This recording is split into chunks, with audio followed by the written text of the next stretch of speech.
Rendez-vous à l'aube ce dimanche à la mairie de Remire-Montjoly pour les participants à la course de l'Étoile Montjolienne, les 15 km de Remire. Plus de 150 coureurs étaient au rendez-vous. Une course de 15 km qui passe par les abords de la route des plages pour une arrivée à Remire-Montjoly au stade Edmar Lama. C'est une course qui a 2 années d'existence, c'est sa 2e année, puisque à l'origine nous étions sur une course qui s'appelait les 15 km de Paramana. Et puis nous avons décidé de faire cette course sur la commune de Remire en essayant d'utiliser le matériel qui nous est proposé. Il y a le stade, il y a la mairie, il y a tout ça.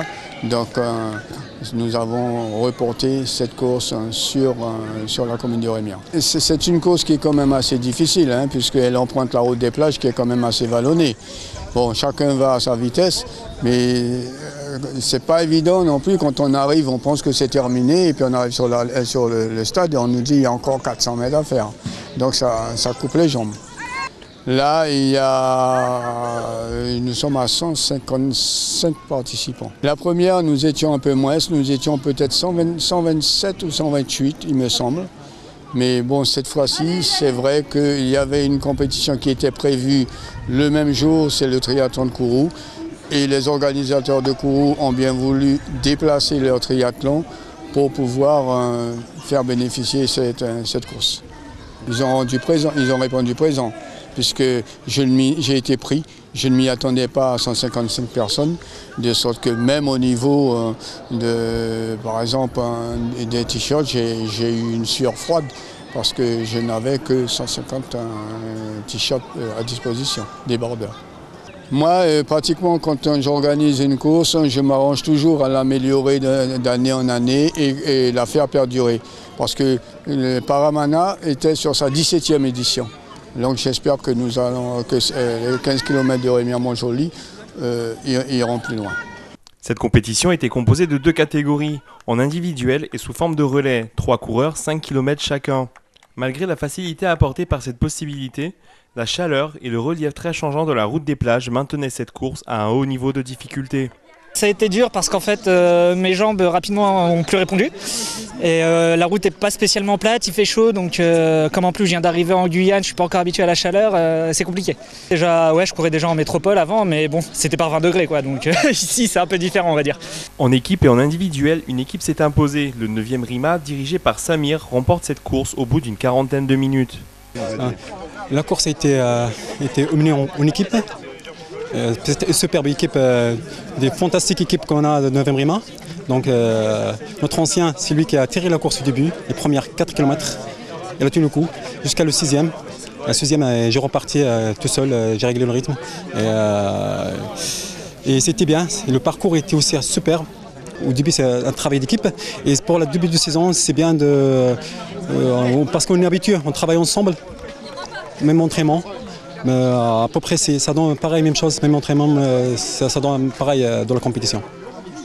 On a une bonne cohésion, on s'entraîne tous ensemble.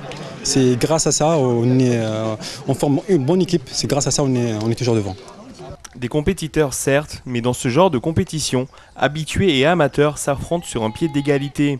Car même si pour certains la compétition reste plus éprouvante que pour d'autres, à aucun moment on oublie que le sport c'est une passion, c'est des amis, c'est en réalité une famille.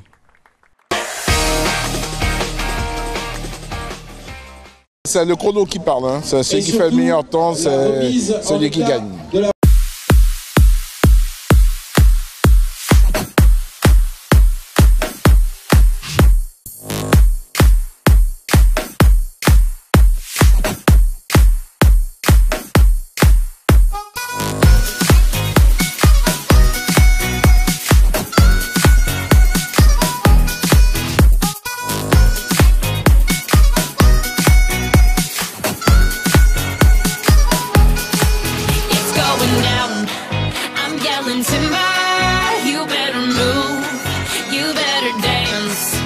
L'association Runcar et Automobile Équateur en partenariat avec la région Guyane nous présentait ce week-end la finale du Grand Prix de la région Guyane. Les gros cylindrés de Cayenne et ses alentours se sont affrontés sur une épreuve de 200 mètres en départ arrêté. C'est la finale du Run Car de Guyane, première édition lancée cette année. Ça s'est très bien passé. Ça a été le Grand Prix Région Guyane pour cette dernière. Belle démonstration des pilotes. Et la journée s'est très bien passée dans l'ensemble. Il y a 24 pilotes aujourd'hui avec un double monte 26. C'est de rassembler tous les jeunes passionnés de sport mécanique, pouvoir s'exprimer dans un lieu en toute sécurité, au lieu d'aller faire, on va dire, un peu l'imbécile sur la route. Mais au moins là, ils peuvent s'exprimer dans un lieu sécurisé. On espère aboutir sur un tracé, avoir un circuit, pour pouvoir organiser des compétitions un peu plus souvent et pouvoir passer à une étape supérieure de 400 mètres.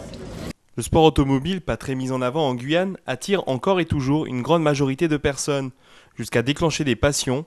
Dans ce sport, l'apport financier se révèle important. Dans le sport automobile, c'est une passion, mais ça coûte très cher. Il faut savoir qu'au niveau de la mécanique, si on ne s'y connaît pas, il faut payer le mécano, tout et tout. Comme on s'y connaît un petit peu, donc on fait nous-mêmes. Mais au niveau des dépenses, il y a extrêmement beaucoup d'argent.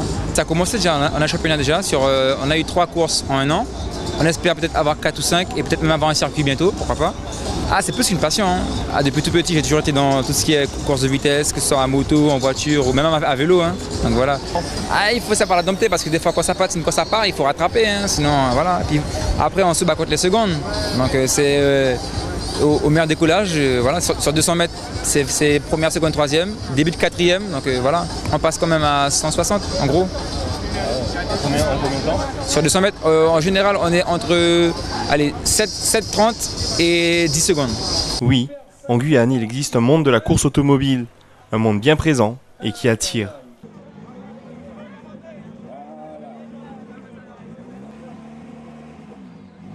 Alors on met un casque à Madame le maire et puis on va chercher un coiffeur.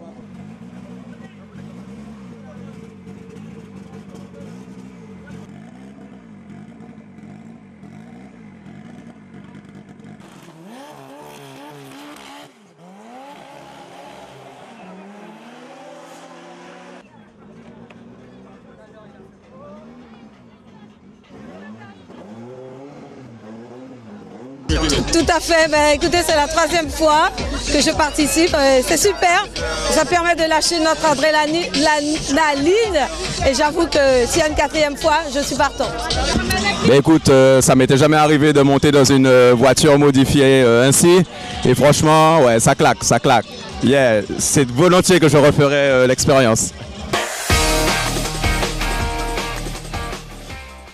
Le dojo de Suzini accueillait la Coupe de Guyane de kata pour la catégorie poussin, pupille et benjamin. 4 clubs de karaté étaient représentés, d'Okinawate, de Kaseka, d'Iskariu et la Gamme. Un total de 17 compétiteurs, toutes catégories confondues. Donc aujourd'hui, c'était la Coupe de Guyane kata, poussin, pupille, benjamin, donc les petites catégories. Le kata, c'est l'aspect plus technique du karaté, technique traditionnelle. Donc c'est un enchaînement de mouvements qui représente un combat. Donc c'est un combat imaginaire qu'on expose devant un jury, donc aujourd'hui composé de 3 arbitres. Et on va juger donc par paire de combattants le meilleur technicien. On se rend compte qu'en fait, alors c'est vrai que traditionnellement les plus jeunes sont peut-être plus attirés par le kata, ils ont peut-être une petite appréhension par rapport au combat, mais globalement il y a un peu plus de participants d'habitude en combat qu'en kata. Enfin aujourd'hui on était content, il y avait un très bon niveau et une bonne participation des jeunes. Ce qui ressort et ce qui fait plaisir, c'est qu'il y a beaucoup de jeunes là, qui promettent. On s'aperçoit qu'il y a un niveau technique qui est en constante évolution. Il y a quelques petits jeunes qui sortent du lot qui m'ont d'ailleurs agréablement surpris. Je pense à des jeunes de la Gamme, Okinawate, Iskariu d'ailleurs, les 3 clubs présents. Il y a vraiment un niveau technique constant et en constante évolution. Donc ça fait plaisir pour l'avenir puisque de toute façon, ces compétitions sont mises en place essentiellement pour cette relève qui était présente ce matin et on compte beaucoup sur ces gamins-là.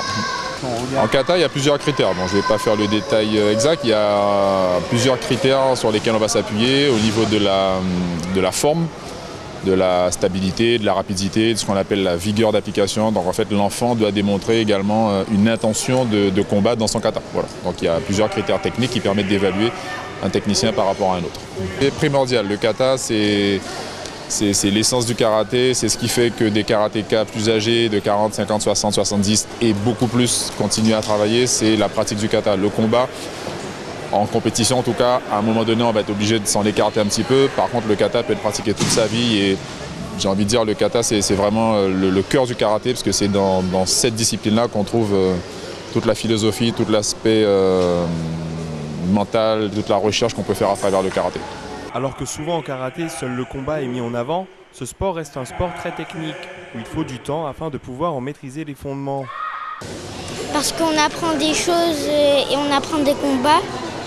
Qu'est-ce que Parce que comme ça, quand tu vas faire des compétitions, eh ben, tu sauras mieux les katas. Tu préfères les katas ou le combat? Les katas. Pourquoi? Parce que tu gagnes des coupes. Oh, j'ai bien aimé. Tout bien allé, voilà quoi. C'était difficile? Non, ça allait. Pourquoi est-ce que tu aimes le kata plus que le combat par exemple? Parce que les katas c'est plus reposé et c'est mieux, moi je trouve que c'est mieux. Aujourd'hui, ces petits karatékas pourraient à force d'efforts et de persévérance devenir ces futurs champions dont la Guyane a besoin pour asseoir encore plus sa présence sur la scène nationale voire internationale du karaté. Les résultats donc de cette Coupe de Guyane Kata. Chez les filles, dans la catégorie poussine, la première vous voyez Julie. Chez les pupilles, Hernandez Victoria s'impose du club Okinawaté. Encore du club Okinawaté, chez les benjamines, Aubry Salomé sera la première. Chez les garçons maintenant, dans la catégorie poussin, Hubervic Yvan du club Iscariou terminera premier. Chez les pupilles, Jupin Edouard du club de la Gamme. Et finalement, Ferré Enzo de la Gamme chez les benjamins. L'événement phare de ce week-end se passait aux Zéphyrs de Cayenne. La Guyane accueillait les pré-nationaux de boxe. Des délégations venues de la Guadeloupe, de la Martinique et de Bretagne étaient au rendez-vous pour cette compétition qui s'est déroulée sur 2 jours. Les boxeurs disputaient selon leur catégorie des matchs de 2 ou 3 rounds, des combats qui en cas de victoire leur permettraient d'accéder aux prochaines phases du championnat de France. Ce sont les finales et nous avons de très très grands combats. Nous venons de voir Kesni Joseph faire une démonstration de sa puissance. Et je crois que ça sera comme ça tout au long de la manifestation. Alors pour la boxe guyanaise, 2 choses très importantes. La première, c'est que nous allons aller dans les championnats de France et ça ne sera pas aussi long parce que nous rentrons directement en quart de finale. Ça c'est la première. Et la deuxième, c'est que les boxeurs seront valorisés parce que souvent on n'a pas pu les envoyer faute de nombre de combats, mais le planning qu'a mis en place l'équipe technique régionale, si ce planning est suivi, ça sera formidable. Nous aurons des boxeurs et je crois que la découverte de grands boxeurs, c'est pour maintenant. Alors, plusieurs objectifs, c'est d'avoir des champions de France, c'est d'avoir des champions d'Europe, c'est d'aller aux Jeux Olympiques, c'est voir si Léonard de Mosquea, qui est reconnu comme boxeur de haut niveau, sera au championnat du monde ou aux Jeux Olympiques. Savoir si Kesni, qui est reconnu aussi boxeur de haut niveau, sera dans ces grands rendez-vous. Ce sont des choses à ne pas manquer, ce sont les projets que nous avons et que nous travaillons pour que demain, la boxe puisse retrouver sa lettre de noblesse. Il faut aller plus haut, il faut aller plus haut. Le coach Chinon, conseiller technique, ainsi que M. Trivello, qui est le conseiller technique adjoint, font le travail qu'il faut pour que la boxe puisse retrouver, comme je disais tout à l'heure, sa lettre de noblesse et surtout découvrir de grands champions pour que la Guyane puisse être fière de ses boxeurs. En 2 ans, la boxe guyanaise est passée d'une 60aine de licenciés à aujourd'hui près de 500. À l'image d'autres sports, la boxe aujourd'hui prend de l'ampleur jusqu'à attirer le regard des sélectionneurs de la Fédération française de boxe. Monsieur Nibos et Monsieur Dari, directeur technique national de la Fédération française de boxe, étaient présents en tant que superviseurs de cette compétition, mais aussi afin de détecter les futurs grands boxeurs. C'est la première fois, Monsieur Roland Robieri avec les comités de Guadeloupe et de la Martinique ont voulu monter cette zone 5 pour le pré-national. Nous sommes dans une phase de détection. Et certains des boxeurs qui ont boxé ce soir seront sélectionnés pour la suite, pour les 8e de finale du championnat de France, qui débuteront fin janvier. J'ai vu qu'il y avait des bons éléments, notamment la Guadeloupe, Le petit Kesni, je le connais puisque je suis le championnat depuis 8 ans. Et là, je suis sûr que Mosquea et Jimenez aussi va faire un très beau combat. Il va confirmer les prétentions pour la suite des phases finales. Les Antilles-Guyane, grand vivier duquel ont émergé de grands champions. On pense d'ailleurs à Yoma Jacobin qui aura à une époque fait briller la boxe guyanaise. Aujourd'hui, la Fédération française a un œil très attentif concernant le développement de possibles grands boxeurs dans les dom-toms. La fédération s'intéresse à tout le territoire national. Le territoire national, c'est quoi? C'est à la fois la métropole, mais c'est également tous les départements et territoires d'outre-mer. Et notre président, André Martin, marque une attention particulière au niveau des dom-toms. Et la preuve, nous sommes là, nous ne sommes pas là pour parader, nous sommes là pour regarder, pour voir, pour conseiller, et puis aussi pour détecter, comme je vous l'ai dit tout à l'heure. La fédération, quand je dis la fédération, c'est à la fois au niveau des élus, mais aussi au niveau de la direction technique nationale. Nous allons mettre en place en 2015 des sessions de formation de préau fédéral, aussi bien en Guadeloupe, en Martinique. Quant à la Guyane, ils ont la chance de disposer de personnel qualifié pour faire de la formation. Après, il y a de la formation de formateurs et puis il y a aussi des stages de détection que nous allons effectuer. Il appartient aussi à la Guyane de s'étendre, de prendre de la place. Il faut créer des clubs, il faut beaucoup plus de licenciés encore, il faut qu'il y ait vraiment une masse, il faut pouvoir organiser des rencontres assez régulières, il faut que le public adhère à la boxe et on sait très bien que les Guyanais adorent la boxe. Donc il faut continuer dans cette voie-là. Et puis il appartient au comité régional. Le président Roland Robéry et toute son équipe doivent travailler et puis continuer à faire évoluer la boxe au sein du territoire.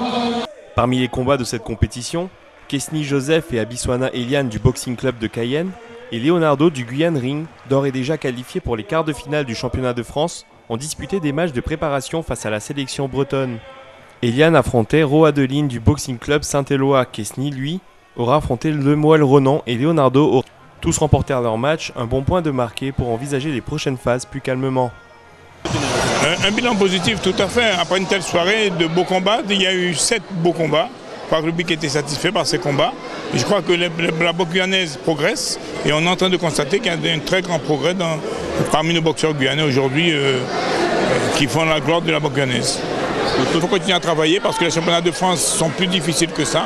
Donc on doit continuer à travailler. La reprise vient de reprendre. C'est le premier combat de la saison, donc il faut en faire d'autres combats pour que les boxeurs soient aguerris et puissent continuer à progresser techniquement.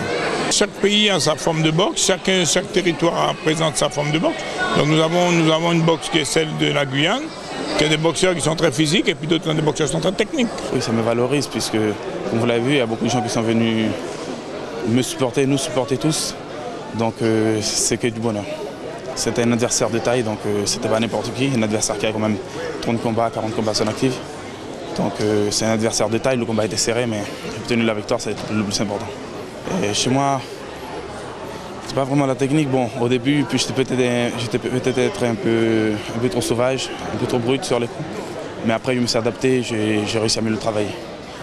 Ce que j'aime pas, c'est le championnat de France et qualification pour les JO en septembre prochain. Tu pars confiant? Confiant, oui. Avec une victoire, on part toujours confiant. Le prochain rendez-vous sera dans l'Hexagone le 15 janvier prochain pour les quarts de finale du championnat de France de boxe, où nos 3 boxeurs tenteront de gravir les marches menant au titre de champion de France 2015. Pour ses 30 ans, le club de pétanque La Boule de Feu de Rémire a organisé un tournoi ouvert à tous ce week-end au terrain de pétanque de Rémire-Montjoly. Durant le premier jour, s'est déroulé des matchs en tête-à-tête et le deuxième jour, se sont déroulés des matchs en doublette. Pendant les 2 jours de compétition, c'était les 30 ans de la Boule de Feu de Rémire. Mais à cette occasion, nous sommes également jumelés avec le Bemao Country Club de la Guadeloupe. On avait comme invité autres extérieurs, Monaco et l'Amicale Bouliste Corniche de la Martinique. La Boule de Feu de Rémire, c'est 30 ans de vie associative, comme je le disais, c'est la pétanque. Et la présidente, c'est Madame Antibes qui est, dès la première présidence jusqu'à ce jour, à la tête de cette association qu'elle dirige de main de maître. Disons que hier, pour la compétition tête-à-tête, nous avons eu 116 participants. Aujourd'hui, sur la compétition doublette, nous avons eu 130 boulistes présents sur la manifestation. La pétanque, c'est un sport qui demande beaucoup d'adresse, il faut être patient et puis avoir une certaine complicité avec son partenaire de jeu. Parce que sans ça, il n'y a pas de réussite. Et puis, il faut prendre plaisir à jouer. Ce n'est pas un sport d'agressivité. Un tournoi qui aura compté sur la présence de plusieurs délégations des Antilles-Guyane. La Martinique et la Guadeloupe étaient en lice pour le déroulement de ce tournoi.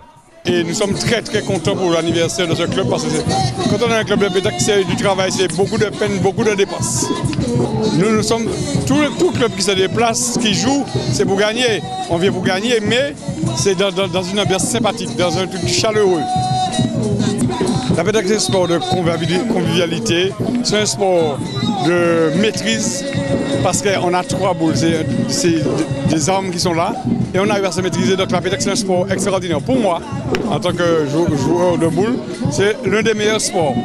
Tout à fait. Cette rivalité, elle existe, d'où le championnat Antilles-Guyane qui nous permet de nous porter au plus haut au niveau des Antilles-Guyane et ensuite représenter la Ligue Antilles-Guyane au niveau de en métropole. Du bonheur parce que bon, 30 ans ça se fête, effectivement, mais surtout c'est l'échange, le partage, parce que bon, nous n'avons pas l'occasion tous les jours de rencontrer des Guyanais, sauf si on s'exporte. Donc il y a le partage, il y a le jeu en soi qui est très bien, mais voilà. Des festivités qui se sont étalées sur 2 jours dans une ambiance conviviale. Parmi tous les invités, un représentant de haut niveau était présent. Rémi Gallo, vice-champion d'Europe 2013, participait aussi. C'est une première pour moi. J'ai fait pas mal d'autres pays, mais c'est vrai que la Guyane jamais, donc je me suis dit allez, pourquoi pas. Après on est arrivé donc jeudi, aujourd'hui on est dimanche et on commence à peine à s'acclimater avec la chaleur et surtout le décalage d'horaire, c'est assez fatigant. Ouais. Alors il y a un bon niveau dans l'ensemble, le seul problème qu'il y a c'est que dès qu'ils veulent jouer contre d'autres nations assez fortes, ils sont obligés de beaucoup voyager et c'est très compliqué. Donc c'est vrai qu'il manque un petit peu de rythme, quoi. Mais après, il y a de très belles parties et aussi fortes, même plus fortes que sur le continent. C'est vrai que tout le monde pense que la pétanque c'est un sport de personnes un petit peu âgées, alors que c'est totalement faux.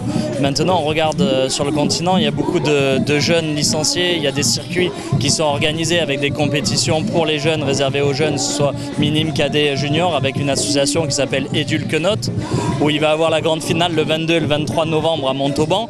Et j'ai écouté tout à l'heure, en tout cas Huguette, donc la présidente du club de Romire, qui a dit qu'elle donnait aussi elle des cours dans les classes et je pense que c'est hyper important pour faire connaître nos sports et pour le médiatiser, pour montrer le beau jeu et surtout le respect du jeu aux enfants pour que ça devienne plus tard des grands champions et respectueux du jeu, de notre sport surtout.